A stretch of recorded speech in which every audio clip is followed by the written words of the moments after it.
Nagtataka ka ba kung bakit mahilig tayo sa mga kwento ng human versus machine? Mula sa Terminator na may killer robots hanggang sa Blade Runner kung saan may mga android. Ang mga kwentong ito ay nagpapagana ng ating imahinasyon sa mga libro, movies at video games. Ang astig na Matrix ay nagpapakita ng isang paglalakbay sa isang simulated reality kung saan ang mga tao ay hinukuli ng mga smart machines. Parang lahat ng lugar na pupuntahan natin may bagong kwento ng human versus machine. Pero saan nga ba nanggaling ang takot na ito? Well, ito ay maaaring matrace back sa late 1800s ng industrial age na kung saan ang lipunan ay nakakaranas ng mabilis na pagbabago. Nagsimulang mag-alala ang mga tao sa ideya na tayo ay sobrang umaasa na sa teknolohiya at nawawala ng koneksyon sa kung ano ang tunay na ibig sabihin ng pagiging tao. Ang takot na ito na maging mechanized ay napakaganda na ipinapakita sa makasaysayang pelikula na Metropolis noong 1927. Sa pelikulang ito, ang sangkatauhan ay alipin ng mga sakim na kapitalista at Diyos-Diyosan na mga makina na nagpapatanong sa atin sa ating sariling pagkatao. Pero hindi naman lahat ay natatakot sa ganitong ideya. Dito na pumapasok ang mga transhumanists. Sa kanila kasi, ang future ay ang pag-merge ng tao at ng machine at gusto nilang tanggapin natin ang pag-combine ng biology at technology. Ang salitang transhumanism ay ginawa ng biologist na si Julian Huxley taong 1950s at related siya sa famous writer na si Aldous Huxley na nagsulat naman ng Brave New World. Ang article ni Julian Huxley na transhumanism ay lumabas sa Journal of Humanistic Psychology taong 1968 na parang isang malakas na call to action para sa humanity. Sinabi niya sa atin na dapat nating alamin ang ating potensyal bilang mga master ng ating sariling destiny at mga explorer ng cosmos. Pwede mong makita ang full article na ito sa research kit kung curious ka at chill ka lang hindi naman ito ganun kahirap intindihin. Habang ang transhumanism ay parang ibang version ng man versus machine theme, ito ay mas malalim pa sa essence ng human identity. Hindi lang ito yung simpleng ideya na ang mga tao ay mapapalitan ng mga robot o artificial intelligence. Sa halip, ito ay nagpapaisip sa atin kung ano ba talagang ibig sabihin ng pagiging tao at nag-e-encourage sa atin na tanggapin ang ating cosmic role sa universe. Kaya mag-ready ka na dahil sasakay tayo sa isang exciting journey sa mundo ng transhumanism kung saan ang mga tao at ang mga makina ay nagtutulungan para gawin ang ating future. Ready ka na bang alamin ang potensyal, ang mga possibility at ang deep questions na lumalabas kapag naiisip natin ang pag-merge ng tao at ng makina? Pero bago natin simulan, make sure na i-hit mo yung like button at i-subscribe ang channel ko kung hindi mo pa nagagawa. At make sure mo rin na i-click yung bell notification icon kasi kapag hindi nyo click yan kahit nakasubscribe kayo, hindi kayo mananotify kapag may bagong video ko. Malaking tulong yan sa akin at sobrang na-appreciate ko yan. Nagawa mo na? Alright, simulan na natin. Let's dive deeper sa fascinating concept ng transhumanism at ang pag-explore ng kung ano ba talagang ibig sabihin ng salitang human. Sa kanyang nakakaintrigang essay na pinamagatang Transhumanist Values, si Nick Bostrom, isang Oxford Professor of Applied Ethics, ay nagbibigay ng liwanag sa topic na ito. Ihanda mong sarili mo sa isang mind-bending journey kung saan tatalakayin natin ang very essence ng humanity.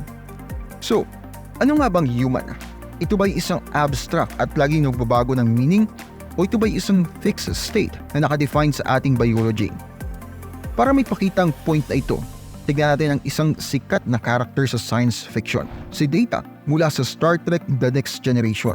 Si Data ay isang android na nagpapakita ng mga quality ng compassion, pagmamahal at kindness na mas mataas pa sa maraming tao.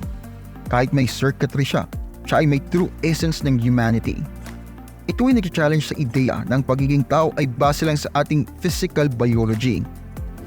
Sa kabilang banda, kung ang human na tinutukoy natin ay isang miyembro ng Homo sapiens species na may katangian na flesh, blood, bipedal locomotion, language at tool making, makakakita tayo ng problema. Kasi papaano naman yung mga tao na may malubhang physical na diferensya o yung may mga artificial limbs? Kung unti-unti nating tatanggalin ang kanilang biological components, sa anong punto na sila hindi maituturing na tao? Isipin mo, kung ang isang tao ay maililipat ang kanyang consciousness sa isang digital format, maituturing pa rin ba natin siyang tao? Ang view na nag-equate ng tao sa biology, unfortunately, ay sumasang-ayon na mali ang concept ng social Darwinism. Ang ideology na ito na related sa kung ano ang sinusuportahan ni Hitler bilang ang superior races ay may roots sa natural sciences. Noong mid-1800s, ang mga researcher na nag-observe sa mga gorilla, baboon at orangutan ay naniniwala na ang mga tao ay dapat na sobrang iba sa mga hayop na ito. Tulad ng nakikita mo, ang definisyon ng kung anong ibig sabihin ng human ay hindi ganun kadali. Ang transhumanism ay nagpapalawak sa atin na mag-explore sa labas ng limitations ng traditional perspectives at tanggapin ang ideya ng ating humanity ay hindi lang nakasalalay sa ating biological makeup. Ito ay nag-encourage sa atin na i-consider ang potential para sa humans at machines na mag-merge at lumampas sa normal boundaries na kung anong ibig sabihin ng human. Kapag naiisip natin ang transhumanism, isang bagay na madalas na sumasagi sa ating isipan ay ang ideya ng pag-enhance sa ating sarili gamit ang mga advanced technology.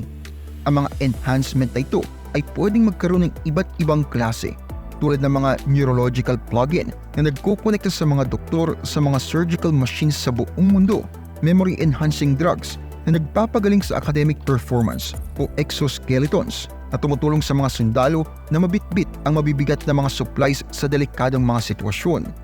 Pero ito ang tanong, hindi bang mga improvement na ito ay pwedeng ikonsidera na technology o sa mas basic na level, mga tools lamang? Ang totoo, ang mga tao ay gumagamit ng mga tools para artificially makontrol ang ating mga katawan noon pa. Tuwing may nagsusuot ng sneakers, gumagamit ng hearing aid, umiinom ng kape, o gumagawa ng kahit anong activity na nagpapabago sa natural physiology o neurochemistry ng ating katawan, tayo ay parang sumasali sa isang transhumanist action. Aminin natin, hindi naman natural para sa mga tao na gawin ng kahit ano maliban sa maglakad-lakad ng nakaubad at maghanap ng makakain bago matulog sa lupa. Pero kakaunti lang ang mag-argue na ang pagsusuot ng sapatos o paggamit ng ibang tools ay nagpapabawas sa pagiging tao ng isang tao. So, saan natin idodraw ang line? Siguro, sa isang interesting pero medyo weird way, ang line ay binabase sa physical appearance. Kung ang isang bagay ay hindi masyadong mukhang normal sa hugis ng isang tao, ang ating old school brain ay nahihirapan na tanggapin ito bilang isang tao. Ito ay nagdadala sa atin sa example ng consciousness sa isang box at ang memorable episode na The Measure of a Man mula sa Star Trek The Next Generation. You see, sa episode kasi na to, ang scientist sa si Bruce Maddox ay gustong mag-test sa android na si Data. Sinabi niya na hindi siya makaka-encounter ng opposition kung si Data ay isang simpleng box lamang na may kulong na walang human-like features. Tara at pag-aralan naman natin ang konsepto ng enhancement sa ating katawan. Madalas na pinag-uusapan ng mga modern philosophers ang transhumanism sa aspeto ng mga enhancements na nagbibigay ng isang practical at narrowed perspective sa topic habang lumalapit tayo sa future. Ang Transhumanist Declaration, isang dynamic document na ginawa ng maraming authors, ay nagpapahalaga sa importance ng morphological freedom, ang karapatan na baguhin at i-enhance ang ating katawan, cognition at emotions. Sa mas simpleng terms, kung gusto kong maging robot ang kamay ko, dapat makakuha ko ng isa. Kung kailangan ko ng emotion stabilizing drugs, dapat available sila sa akin. Kung ocular implants ang makakatulong sa akin na makakita ng putil ng bigas mula sa 1 milya ang layo, bakit hindi? Isa sa mga pinaka-in-demand enhancements ay ang de-aging technology na naglalayong maiwasan ang involuntary death. Interestingly, ang ideya ng pagbabago sa katawan ng tao ay matagal ng pangunahing tema sa cyberpunk fiction na pinapangunahan ng makapangyarihang nobela ni William Gibson na Neuromancer na pinablish naman taong 1984.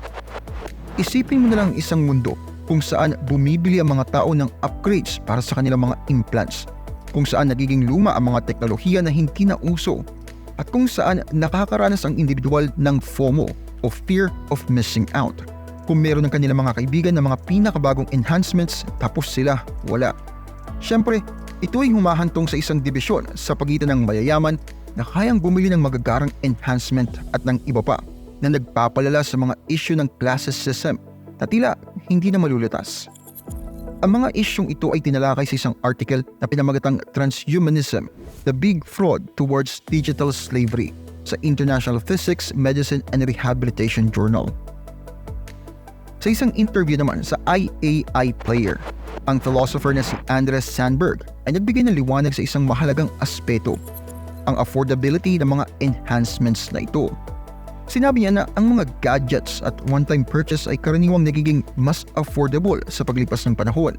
Kaya makatwira na isipin na ang mga enhancements na ito ay magiging abot kaya para sa karamihan sa mga tao. Pero pagdating sa mga enhancements na nangangailangan ng ongoing maintenance tulad ng healthcare coverage, ang sitwasyon ay baka hindi ganoon kaganda kung ikukumpara sa aspeto ng accessibility. Hindi lamang nag-raise ng mga ethical questions tungkol sa personal autonomy ang transhumanism, kundi nakakabitin ito sa mahalagang issue sa ekonomiya at politika. Maaring mahirap isipin ang isang hinaharap kung saan sumusuporta ba si Prime Minister Abaddon sa mga karapatan ng mga cyborg. Pero kung babalikan natin ang nakaraan, sino nga ba makakapanghula ng muling pag-usbong ng neo-Nazism? Ang ating kasalukuyang pagkahumaling sa mga online persona at social media o ang paglitaw ng mga subculture na may sariling mundo tulad ng mga incels at canon believers. Ang mga pangyayaring ito ay naging kilalang bahagi ng ating civil discussion. Inestimate pa nga ng Forbes na sa 2030, magiging normal na bahagi na ng ating buhay ang mga augmentations. Tulad ng sinabi ng philosopher na si Anders Sandberg sa kanyang discussion sa IAI Player, ang paggamit ng mga enhancements ay may potensyal na magbago ng political alignments sa isang radical way. Isipin mo kung ang umiiral na mga pagkakaiba tulad ng left versus right o progressive versus conservative ay madadagdagan pa ng isang division na pro-tech versus anti-tech. Tulad ng ilang mga tao na tumatanggi sa mga bakuna dahil gusto nila ang natural immunities, kahit naman lahat ng immunity ay natural, hindi maiiwasan na mayroon ding mga tumututol sa transhumanistic alterations. Ang mga taong ito ay baka mahilig sa isang nostalgic vision ng humanity na nagpapahalaga sa dalawang paa, flesh and blood, at isang do it under your own power ethos. At huwag nating kalimutan ang mga darating na ethical challenge na dala ng concept ng designer babies na malapit ng sumulpot. Kaya, ano nga bang mapupulot natin sa lahat ng ito? Well, ang transhumanism ay nasa ating pang-araw-araw na buhay na, malalim na nakabaon sa kasaysayan ng ating humanity. Mahalaga na ihanda natin ang ating sarili para sa isang future kung saan ang impluwensya ng transhumanism ay magiging mas halata na. Salamat sa pagsama sa akin ngayon sa isang exciting journey sa mundo ng transhumanism. In-explore natin ang interesting concept ng pag-enhance sa ating mga katawan, inalam ang mga economic at political implications, at naging curious sa unpredictable future na nag-aabang sa atin. Pero simula pa lamang to ang transhumanism ay isang paksa na patuloy na magpapabago sa ating buhay sa malalim na paraan. Kung gusto pa ng mas maraming mind-expanding discussions, intriguing debates at thought-provoking insights, huwag kalimutang i-click ang subscribe button at i-click ang notification bell para lagi kang updated sa mga bagong videos ko. Maraming salamat sa inyong panonood at kita-kits tayo sa next video. Maraming salamat po sa inyong panonood. Kung mahilig kayo sa history, mystery, religion, urban legends at iba pa, paki-subscribe naman po ang isa kong channel, ang Libro. May bagong videos po every week. Paki-like at paki-follow na rin po ang aking Facebook page. Muli, maraming salamat po. Maraming salamat lalo na sa mga solid supporter na sina